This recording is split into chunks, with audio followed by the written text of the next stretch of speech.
Младиот охридски бербер Емин Алим повеќе од еден месец успешно ја спроведува акцијата Бербер за сите, наменета за сите лица кои од повеќе причини не се во состојба и можност да дојдат лично во берберницата и да ги искористат нивните услуги. Со младата охридска занаетчиска надеж разговаравме за неговите почетоци, бројните спроведени хуманитарни акции за нашите сограѓани, како и за неговите планови во иднина.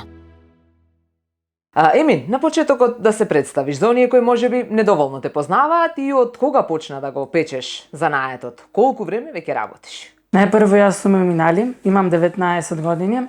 Занаетот почнав да го учам од 13 годишна возраст и веќе работам самостојно 3 години, можам слободно да кажам.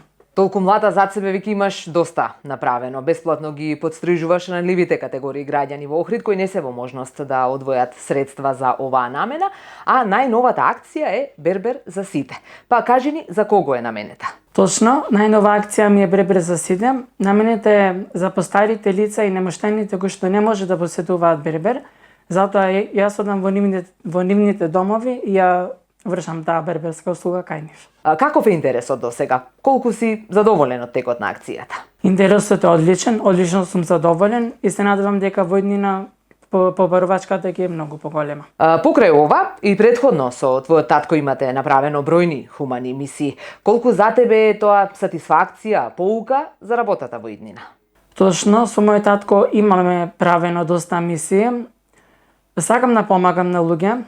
Во иднина ќе продолжам, а како полка можам да извлечам направи добро за добро да се врати. Колку влијаеш на околината работејќи го ова? Дали можеби твои другари носат одлука и тие да се занимаваат со некој занает? Па влијам доста, а за моите другари се зависи од нив. Некои сакаат да учат занает, а некои имаат и желба и факултет да продолжат, па и нешто повисоко. Се е до нив.